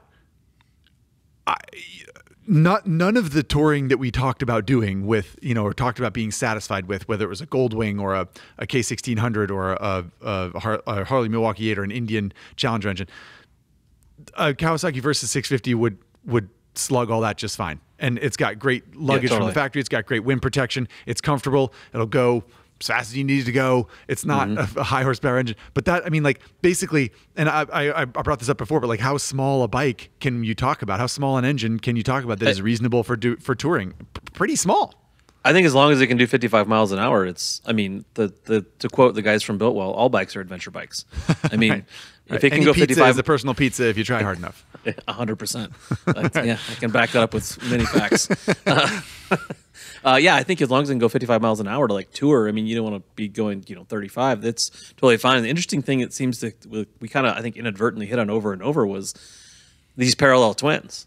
And the you brought up real quickly, Zach, but like the MT-07 engine or the T7 engine, that's a great one. It hasn't been around super long yet. The 890, which Spurge talked about. I mean, like these little parallel twins are super versatile. And I couldn't agree more. Anything with a parallel twin in it that's like this mid-range size, it's going to be plenty fast. It's going to get great gas mileage. It's going to take you wherever you want to go. Yeah, didn't we do a podcast at some point, Spurge, where we were talking about the T7 as a touring bike? I don't remember who the guest was or who we were talking about. He was like, "No, T7 doesn't have enough power to like. You can't go 2-up touring on a T7." And we were like, "What? Yes, it's got like 70 horsepower. It's gonna be fine." I was going to make the same comment when we had Ryan Fortnite on, and we were talking about like people being like, "Oh, I'd get the 890, but it's not enough power to tour with my wife in the back." It was so funny because I was talking about it recently. Our coworker Spencer Robert, his dad came out and rode with us, and his dad has an 890. He was actually one of the questions he had for me. He was like, "Oh, I'm really afraid, if I buy this 890, it's not going to have enough power to put my wife Linda on the back." And I was like, I've met Linda. Just the bike is going to have plenty of power to haul you two around. Yeah. So I think that's the biggest thing is most of these engines, whether it's a T7 engine or an 890 engine or a Bonneville Street Twin engine, like they make 55 to 85, 90 horsepower. Like that is a lot of horsepower for the weight, even if you have it fully loaded down. Yes, they're going to be fine to tour on. Yeah, my dad rode his original 1981 GS to Central America and back to New England, and it has 40 horsepower, and he had it full of luggage, and he has his wife on the back. So yeah, you don't need. And to take it a step further. At this point in my motorcycling career, I have ridden down the Baja Peninsula on a 125cc Honda Monkey. I've ridden across Alaska with Ari on a Honda Trail 90 and a Honda Trail 125. We rode from Nebraska to Aspen, 400 miles on a Dumb and Dumber bike that was had no suspension and 5-inch wheels. And Briggs and Stratton. So the point being, when it borders on unsafe, as it did with Dumb and Dumber, I would probably recommend against it. But I'll try to close out this section before we get into the final argument of best touring engine of all time.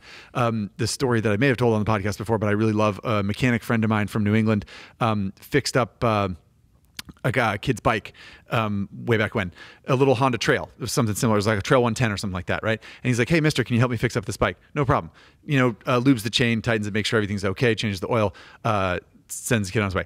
Bike and the kid come back. I say kid, whatever. He's like 19, 22, something like that. Young guy. Comes back, the bike is thrashed. The tires are toast. The chain's all floppy. And he's like, "Hey, can you help me fix up my bike again?" And my friend says, "What did you do with this bike that you like? It looks like it's been to hell and back." And this is in Massachusetts, on the eastern side of the United States. And the kid said, "Oh, I rode it with my girlfriend on the back to Seattle and like down through California and across the country. So yeah, we put, whatever it was, we put, 6,000-7,000 miles on this thing." And, my friend was like, "Holy Moses, what were you thinking doing that?" But that was like, to your point, right? Any bike's a touring bike. He was just like, "This is the bike I have. I want to go on a trip." I took it somewhere. And there's something to be said for trundling across Alaska, trundling across the wherever you are, on a little bike that you can't get on the freeway on, because you're going to see more sights, you're going to smell more smells, you're going to be a part of the environment even more. Like, there's nothing wrong with that. I remember grandiose and amazing as a Goldwing engine is, there's nothing wrong with that. I remember you telling that story before, and I think the official ending of the story was, didn't he tell he's like, you take that girlfriend and you marry her. Yeah, exactly. You put a ring on her finger ASAP if she was on the back of that bike. Yeah, absolutely. Yeah, well remembered. Anyway, okay, well, so let's circle back, shall we, and talk about. We've talked about the Goldwing engine. We've talked about Harley Milwaukee 8. We've talked about the KTM 1290 engine. We've talked about the BMW opposed twin. What else am I missing? That was sort of like in the upper. We agree that this is a fantastic engine. Is that a good summary? That's a good summary. We're going to now pick the winner. Each person's going to get a chance to throw their suggestion out in debate. But I want to remind everyone that's listening that we are just a bunch of knuckleheads doing this to entertain you. And I actually put this in the comment. I was going back and forth with somebody on Dustin's article, and I said, there is many people that have told me not to do something. Don't tour with a Bonneville. You can't do it. And I want everyone to beware of biased naysayers, even though their intentions are good. We are not telling anybody that you absolutely need this engine to go touring on, much like we just talked about the inappropriate touring category. Yes. If you want to go take a trip on a motorcycle, whatever motorcycle you have, do it. Like sometimes those inappropriate bikes are so much better for creating memories and stories than if you're out there on an amazing motorcycle that will never break down and be bulletproof reliable. So just keep that in mind as we pick the final winner. I think that's a great thing to bring up, and save. We love hearing from you. Please send us emails, as we always say, or comment. But no need to say something like, well, I want to ride off road, so I'm never going to use a Goldwing engine. Like, yeah, if that's you, then cool, man. Do you do you? Yeah. So to round this out, so we're talking, how do you guys think this should be categorized? Should we be talking about the greatest touring engine of all time as in an engine that is versatile and can do absolutely any of the things that we've talked about? Or does the sort of like, the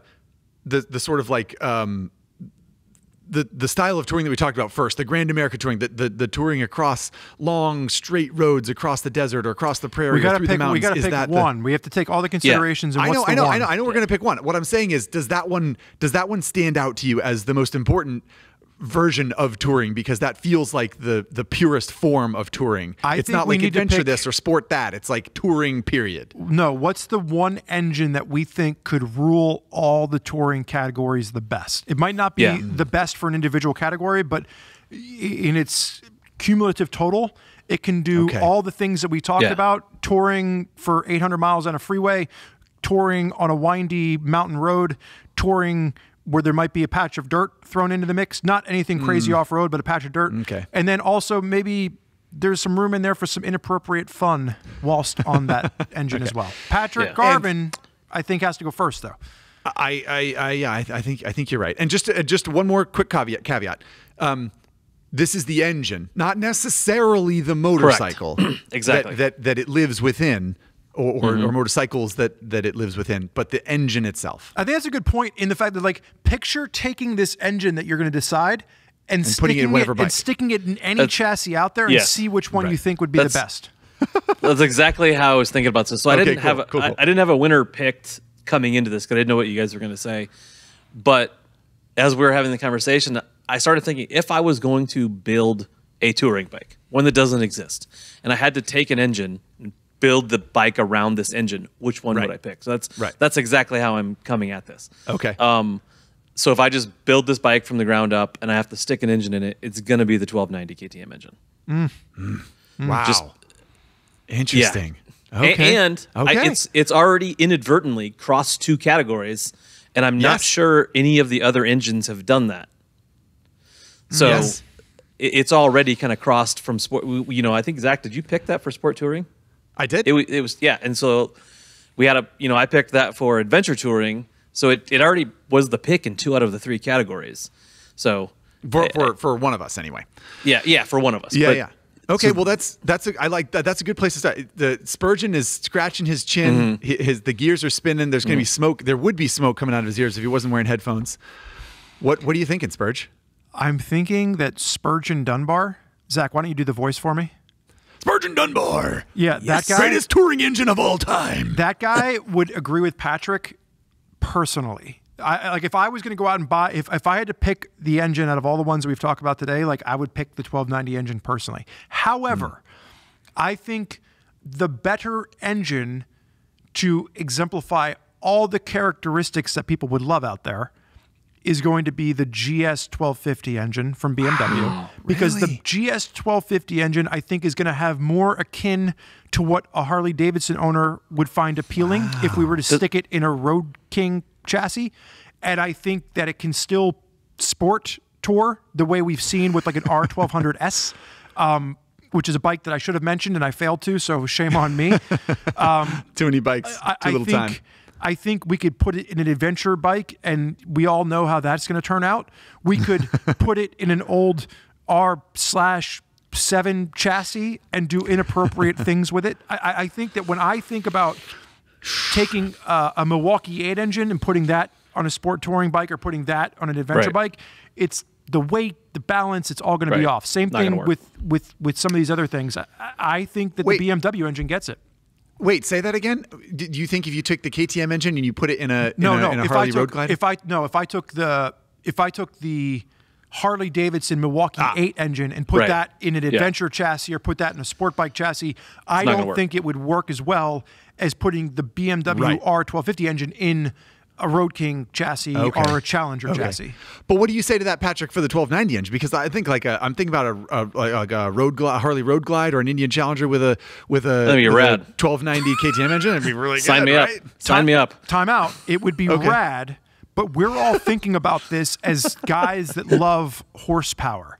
If you are someone that likes torque, the torque curve on that 1290 engine, still, you got to have the engine spinning to like 5,000 RPM before the power. No, I don't think so. It's been a while since I rode one, but I don't know about that. I haven't ridden the newest generation.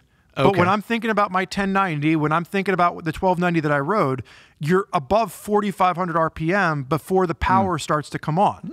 So if you're somebody that is a V-twin, an American V-twin aficionado, you're going to want your torque a little bit lower. And this is the same thing with Harley's Pan America engine.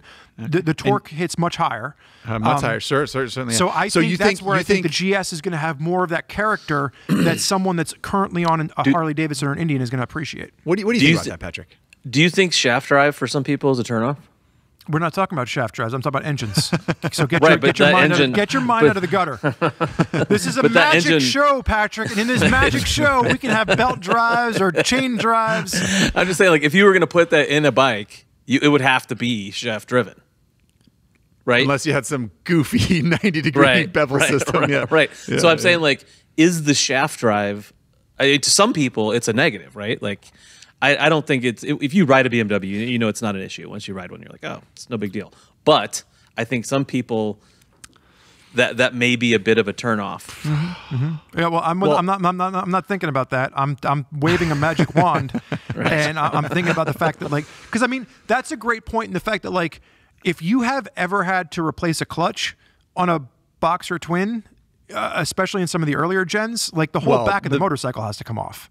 So the old 2012 and before, they were the big single plate clutch. That was like the first thing to roll down the assembly line. So everything else had to come off the bike before you.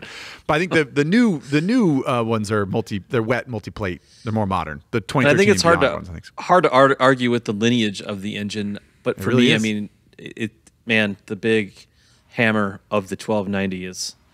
Man, it's pretty do I get the final vote here? Well, we're gonna all have to agree at some point, and this podcast can't go on forever. So why don't you tell us what you think is the best of all time? I went into this thinking that the Goldwing engine was just like, that's the engine a touring engine to rule them all. That is the one. That's the one that it wouldn't look particularly good carved into the side of a mountain. Literally, but figuratively carving it into the side of a mountain is what it already is in my head. It's just like, it's the touring engine. And like, when you're talking about adventure touring and talking about putting it in like an adventure touring bike, obviously that's a little silly, and I don't think it would work very well. Though I would like to try that. I think it just like upholds so forcefully the all of the sort of like everything that is emblematic of touring. But I mean, you guys are making really good points here. And if you talk about taking one engine and putting it in any sort of like, oh, you're going to go like, you're going to ride from west to east across Australia. Like, what kind of bike do you want to just like slug through those roads? And what kind of engine do you want to take on a twisty road or to maybe go down a dirt road? It's very hard to argue against either one of these two engines. And that's all the time we have here on Highside, Lowside. We'll see you next time. So I just to kind of iterate on Zach's point for the Goldwing engine, I do think it bears mention, a lot of people don't think about the Goldwing as a sport touring motorcycle, but I forget. It's sporty though. It's pretty I think it's very sporty. For the longest time, and I'm not sure if it holds true today, because I used to live in Tennessee and I spent a lot of time out in eastern Tennessee and western North Carolina. And there's an area there called the Tail of the Dragon, which is very famously known in the sport bike world for motorcycling. And the record holder for the longest time on who could traverse the tail of the dragon the fastest, the record was held by a Goldwing, not a R6 and not a tiny sport bike or something nimble. It was held by a Goldwing, and I think that kind of goes to Zach's argument. Well, I think. Go ahead, Patrick. The other thing is, so if you went into a community of touring riders, right? All of them are probably going to recognize the Goldwing. I don't know if everybody recognizes the 1290 LC8. No. You know what I mean? Like, it's just that's what we're trying. That's the problem in America that we're trying to solve with this podcast, Patrick. Right. So I think that brings up an interesting point as I drag my feet trying to make this decision or cast an actual vote. But the KTM 1290 engine, I think it's almost like inadvertently good at so many things. I think a story that I heard when I went to a 1290 Super Duke launch in 2017 maybe, and one of the engineers told a story about one of the head honchos at KTM. And they made the first prototype of that engine, and they put it in a chassis. It was sort of essentially the first prototype of the 1290 Super Duke R, and it was just sort of like cobbled together and like, let's ride it around and see what everybody thinks. And apparently this head honcho, I forget who it was exactly, but he rode around on that bike and he came back and he said, "This is completely insane. We have to make this." Yes. And it felt like what the story hinted at was, engineers were sort of like, well, what if we XYZ, and what if we added some ABC, and what if we sprinkle a little bit this on there, and we'll bore it out to the engine we already have, and we'll kind of punch it, and we'll do this, and what about this? And then they actually put it in a chassis and they rode it around, and they were like, holy Moses, this is different than we thought it was going to be, but also just incredible. And even this head honcho at KTM were like, we got to build this thing. And go back to the point we made earlier about, if you ride a Goldwing across country or wherever, you're going to have a fine time. It's going to be great. If you've never ridden a 1290 Super Duke R, please go take a test ride and wear a helmet, because it's an eye-opening experience. It is. It's a very literal eye-opening experience. I will say it's unique. That engine, as it's tuned for the Super Adventure S, the Super Adventure R, and the Super Duke GT, is tuned differently than the Super Duke R. Just to and give all it a those little bikes bit more, are heavier, so the performance is sapped out of it a little bit. But it doesn't change the fact. One of my favorite motorcycle ad campaigns of all time, was when they introduced the Super Duke with the 1290 engine in it, and it was like some bunker over in Austria. It looked like an airplane bunker, and it was just the bike sitting there, and the guy was just blipping the throttle. And all of a sudden, the bunker door opens up, and he just goes screaming out, and it cuts to Super Duke 1200 GT, or 1290. And it was, to this day, I have never wanted a motorcycle more based on just an ad campaign than that one singular ad. Yeah, so I think where I'm casting my vote here is that I think for the touring audience, they're, like you said, they're more likely to know what a Goldwing is. They're also more likely to know what a BMW Boxer Twin is. BMW Boxer Twins have been in BMW RTs. They've been in BMW RSs. They've been in GSs. They've been in ST. All manner of BMW touring, adventure touring, sport touring, actual touring, whatever modes of motorcycling. And I think that engine is just has proven itself 100 times over of being one of the most versatile and greatest touring engines of all time. I think objectively, if I'm being perfectly honest with myself, the KTM engine is the one that I would have, and also I just think it's more more dynamic, it's more powerful, it's a little bit more interesting. It doesn't have the sort of heart and soul. It doesn't tug at my heartstrings the way the BMW one does, but I think it's the better engine. If you blindfolded somebody and had all three bikes idling and you just kept blipping the throttle and said, which one do you want to ride? I bet you most folks are going to choose the 1290. Wait, so which three engines? Are you talking Goldwing, BMW, the Goldwing, the BMW, and the 1290. Yeah, to Spurgeon's point with the commercial, if you're sitting there going, rrr, rrr, rrr, I mean, and you can't see the bike, you're like, that one sounds cool. That's the one that sounds awesome. Here's the deal. It sounds like if we were all individually picking with our individual bias, we would all choose the KTM 1290 engine. However, my question is that the right engine to crown the winner for touring when we think about historics, when we think about pleasing everyone, and we think about the fact that like American V-twin is still like 30% of the motorcycles sold in the United States. And I know this is a worldwide podcast, so we're trying to think about this also from a global perspective, but Harley Davidsons are sold all over the world. I just want to make sure that whatever engine we choose is going to fulfill. Like, again, this gets back to like, if we put this engine in the chassis of anybody's touring bike at home right now, they would still be happy with it.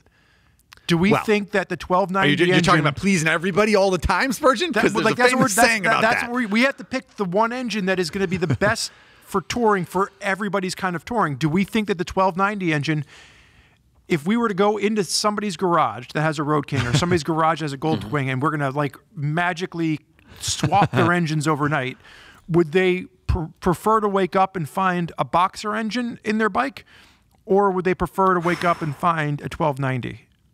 Oof. Go ahead, Patrick. I think if it's a Road King or a Road Glide or something, I think the 1290 would win. I mean, the V twin, is the sound and it's just going to be.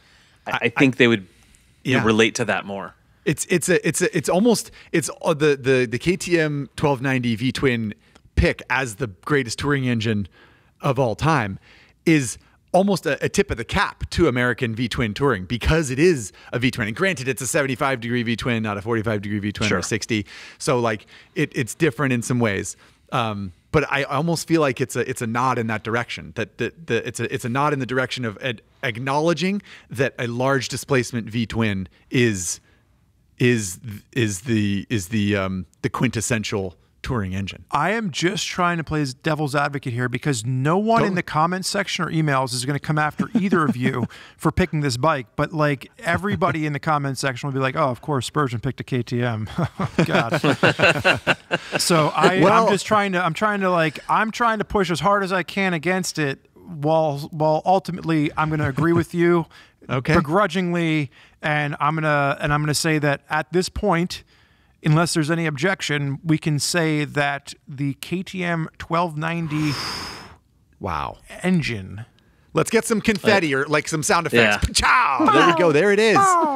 The KTM 1290 V-twin is the greatest touring engine of all time. I didn't see that coming, honestly. I didn't either. Was thinking it was gold. I was going to go Goldwing. I thought I was going to lead hard in Goldwing. You guys made some good points. I think the things we talked about do you shove it in which chassis and what kind of touring do you want to do? I think it's the closest thing to the perfect engine to solve all your touring needs, even though there will be plenty of people who will think, I love my Goldwing engine, and a KTM 1290 engine will never replace that. And you know what? You're right. And the same goes for a Milwaukee 8 engine or a BMW Boxer engine or all the other engines we talked about. It might not be the same, but I think it would become the closest to doing all the things well. I agree. And I think that for what it's worth, it bears mention to repeat what Zach just said. We came into this without a winner selected, and I am too very surprised that after this conversation, this was the engine that we all decided. But it's a pleasant surprise. I'm happy with it. Exactly. Or the Spurgeon's blood runs orange, as always. All right. Well, I think speaking of engines, we should. It's been between 3 and 10 hours of talking about engines, as far as I can tell. We should probably play the RevTrivia game, should we not, Spurgeon? Ladies and gentlemen, boys and girls, children of all ages, it's that time again. It's time to play the engine sound guessing game. We're going to play an engine sound. The three of us have no idea what the engine is. Our producer, Chase, has given us 2 hints. We will pass along the hints to you. We're hoping that you're playing along at home as you scream out at your stereo speakers. But without any further ado, let's play the engine sound that Chase Kabashik, our producer, has picked for us today.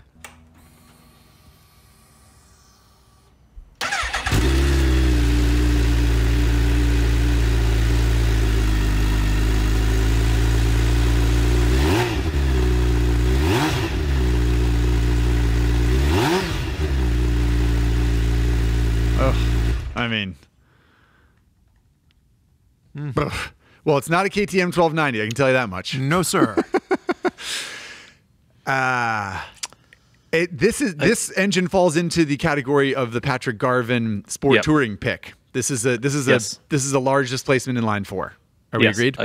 Yep, 100%. Okay. And it's not an inline 6. No, it's too bassy. Okay. Yeah, I think it's. I agree. It's not quite the kind of like raspy and whiny enough. I'm gonna listen one more time though. Fuel pump.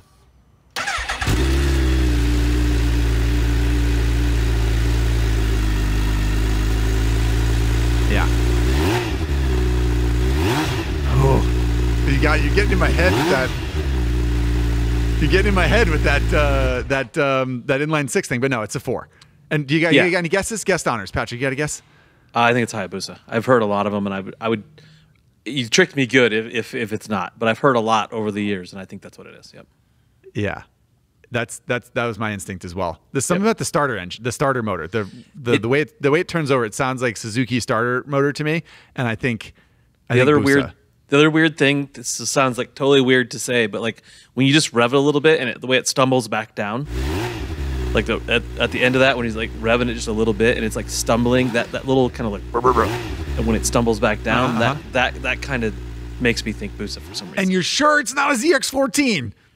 Totally different. I could be fooled with the ZX14. It's essentially the same thing. Yeah, part of me was like, I mean, it's big displacement, whatever it is. In line 4, big displacement, whether that's a ZX14 or that's a Concourse or that's a Busa. I don't have a definitive guess, but it sounds like you guys are going hardcore with Hayabusa. But I will give out the first hint, just and see if we can. Oh my God! Neither one of you are right. None of us are right, actually. But it is named after. Well, maybe it's named after a bird. Yeah, that's definitely the Hayabusa, the Japanese peregrine falcon. It's the fastest falcon in the world. Yeah. There you go. And fun fact. Well, let's get a reveal. Can we get a reveal? Is it Hayabusa? I was thinking it was the Honda Blackbird.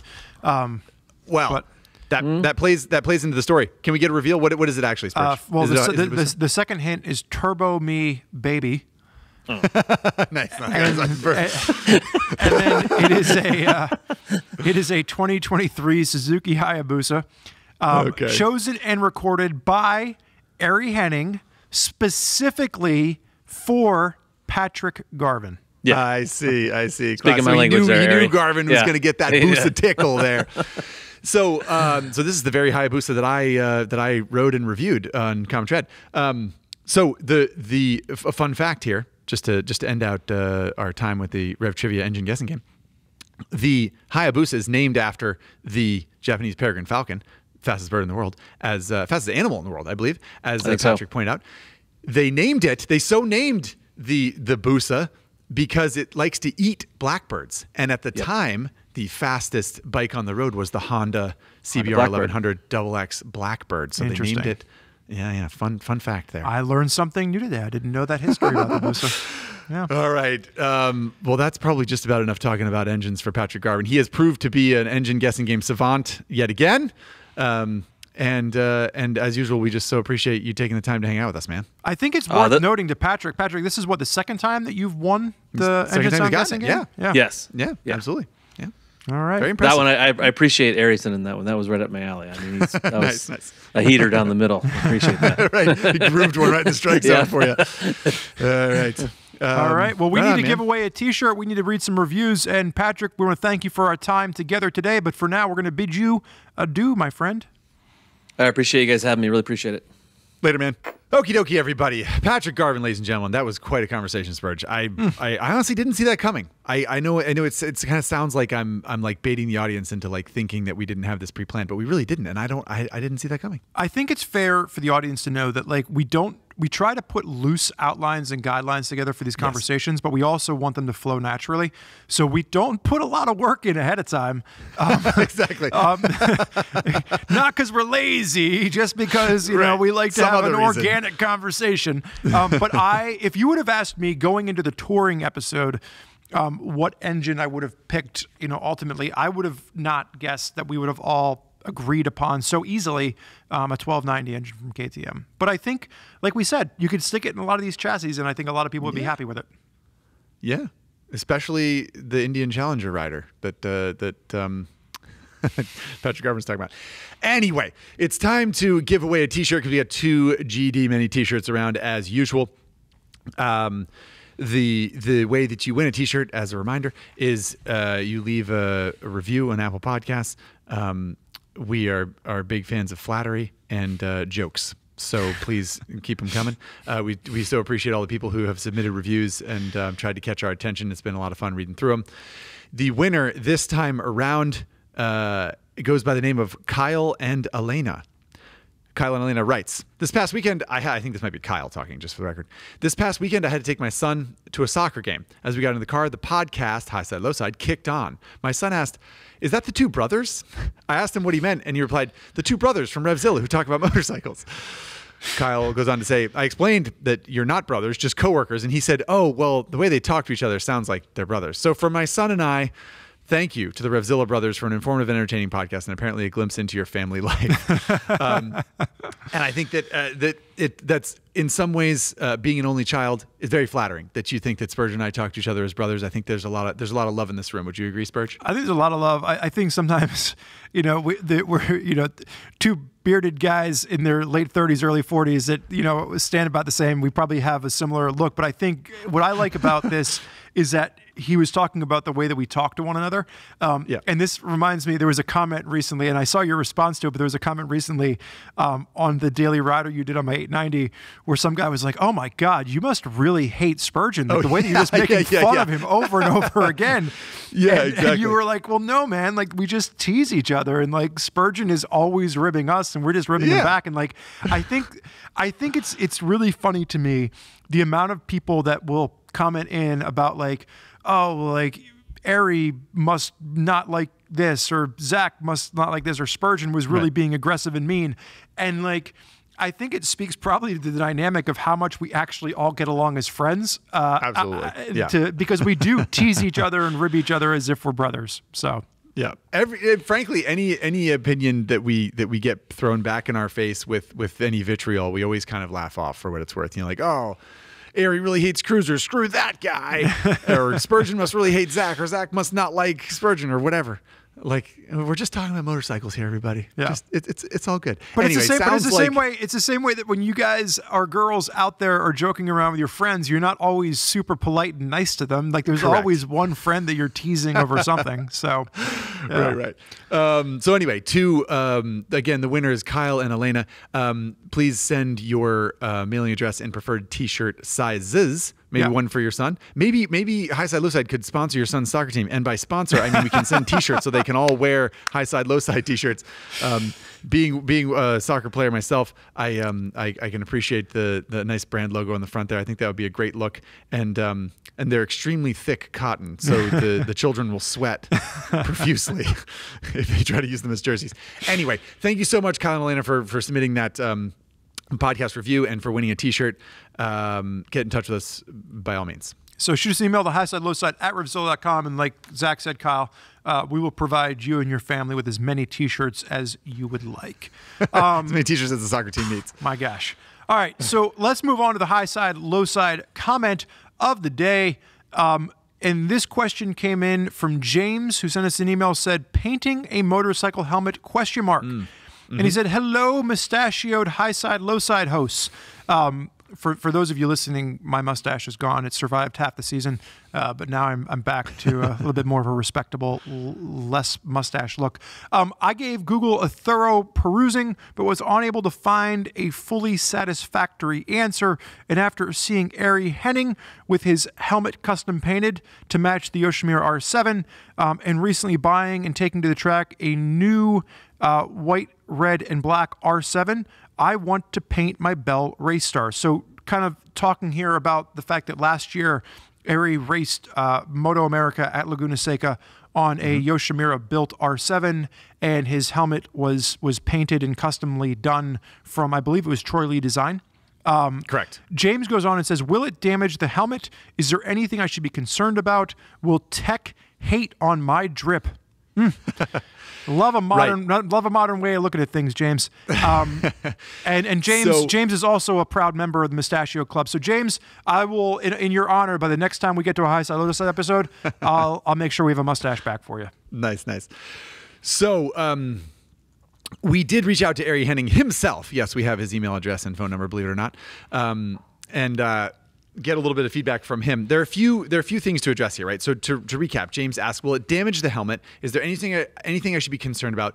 Will tech give me a hard time? Tech, for those unfamiliar, James is talking about if you go to the racetrack, whether it's a track day or especially a racing club, you will often have your gear inspected by technical inspections. They'll make sure that your helmet and your gear is up to snuff for going on a racetrack. So I'll talk about that first. And the deal there is you want to be careful about covering up any certification stickers with the paint job. That is something that you could conceivably get in trouble with. You probably won't, because they'll probably look on the inside of the helmet for the manufacturer date and the safety certification. But there are some stickers on the outside of helmets, whether it be ECE or Snell, that cover what the certification that the helmet has for safety. And depending on the organization, they might be sticklers about that kind of thing. So if you're gonna paint your helmet, that is something to keep in mind. As for damaging the helmet, what Ari basically said, Ari's response essentially says, the fact that every semi-pro and pro racer in the world, 2 wheels or 4, is evidence enough that custom paint does not damage a helmet's shell, because there are so many custom painted helmets in the world. The thing you should be careful about is aerosol or any paint product that is used to spray the helmet, potentially affecting the EPS liner, because you can damage or erode or negatively affect the expanded polystyrene foam inside a helmet, the EPS liner. If you take it to a professional shop, they're probably going to mask it off and tape it off, and that's not going to be a problem. If it's something you're going to do at home, you should just be cautious of that. But as far as paint damaging the shell of the helmet, you really don't need to worry about that. And he talks about a lot of the professional paint shops, especially those in California, are using a water-based paint. Yes, true. In addition to masking off the interior. But I think it's a good note, because we got this question a lot with even just like, how do I clean my helmet? Because there are a lot of aerosol sprays out there, whether they're cleaners or paints or other things, where the chemicals in the aerosol can actually cause damage and deteriorate and cause erosion for motorcycle helmet EPS liners. And that's what keeps you safe in a crash. So whether you're cleaning or whether you're painting, those are considerations you need to make. But for you, James, I'm not sure if you want to paint this yourself. Maybe you're an artistically minded individual, or maybe you're going to go Eddie Van Halen on this and just put some tape on it and just, paint where lines don't get hit. But I would say, potentially, James, reach out to a shop that is known for custom painting helmets. There's definitely some around, and there's some even like Ari was saying in the California area that deal with this from a chemical perspective, that they're going to get it right the first time. Yes, indeed. So I hope that answers your question, James, and I hope that your helmet is hype as heck very soon. And if anyone else had questions about painting helmets, I hope that addressed your questions or concerns as well. Spurgeon, did we do it? Did we complete another Highside Lowside episode? Just when I didn't think we're going to be able to pull it off, here we are at the end. We're recording this on a Friday afternoon, so Zach and I have nothing left to do with our day but to kick back and relax and enjoy now that we've gotten this part of our job out of the way. And I'm using job in air quotes because we're getting paid for this crazy bullshit. And we appreciate it. We appreciate the fact that you are all listening along. We appreciate the fact that you take the time to leave comments on YouTube, that you take the time to leave us an Apple podcast review, that you take the time to email us those comments and those engine sounds to highsidelowside@RevZilla.com. And also that you share this podcast with your friends. The last few episodes this season have broken some records for downloads on the podcast. We're getting great views on YouTube. So to all of you out there that have shared this podcast with your friends, thank you. Because Zach and I can't get this out there just via our word of mouth alone, despite the fact that we both have very, loud mouths. So thank you all for passing the word along to all the people in your community on 2 wheels. Yes, indeed. Okay, Spurg, time for the Jerry Springer moment here. We reflect on the podcast. What did you learn today? What's your takeaway here? KTM engines are good? Was surprised that you did not lobby harder for the BMW engine, given its history and given your family affinity with it. That was my surprise. Okay, fair enough. Yeah, I will admit I'm maybe a little bit surprised myself. I think I can't help but reach for an objective assessment of motorcycle engines or any part of a motorcycle, really. You know, like I get a lot of flack on Daily Rider, especially people saying like, well, it's just because that's what you like, man. But I genuinely think about other people and how this might affect someone who isn't me. And that's where I get with that KTM 1290 engine. I'm a big fan of that KTM 1290 engine. Like I said, it does not tug at my heartstrings the way that BMW Boxer Twin does. But my objective reviewer self, I just think it's a superior piece of engineering. I don't know. Yeah. No, I think it gets back to the point where, that I was trying to make as we were wrapping this up around, if whatever engine we pick, you have to be able to just ubiquitously put it into any of the existing chassis out there and have people still appreciate it. And I think that if we were trying to please the majority of people, whether that is, Harley V-twin or Indian V-twin or BMW K1600 or Goldwing, I think that engine is something that can be appreciated. I agree. Okay, one last question for you. Just want to throw it out there. Hopefully this isn't too personal. James was talking about your mustache. You occasionally grow out a mustache. You occasionally grow out a beard. Sometimes you do funky things with your fish. Your marriage to your lovely Nicole is coming up soon. 30 days out as of today. Okay, buddy. So what's the facial hair plan for the wedding? Are you going mustache? You going beard? You going clean shaven? What's the deal? It's a great question, and I don't have an answer for you. Okay, I'll ask you next time then. No. I think it's really it's so funny because maybe I'll ask Nicole. She'll know. Yeah, she'll know. She'll have a better idea.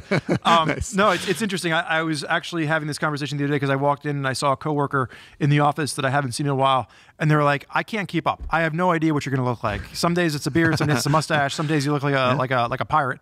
I don't know. I think in honor of my mom, who really wants me to be clean shaven, I probably won't have a mustache.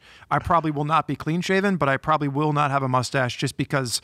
Not a mustache only, you mean? Not a mustache only. I'll probably have a tiny baby beard, maybe something like this. 5 o'clock shadow. 5 o'clock shadow. Yeah. 4 o'clock shadow. 4 o'clock. Yeah. So Barbara Joe's sake. So even as I'm thinking back to James's comment, and I made James the promise that I'll have a mustache in the next episode, considering when we're going to film this and when my wedding falls, it's going to be up in the air, James. But I'll bring the mustache back for you at some point. I can promise you that. Right on. All right, everybody. That's enough reflecting. Enough talk about engines and whatnot. Facial hair. And thank yous and facial hair and what else.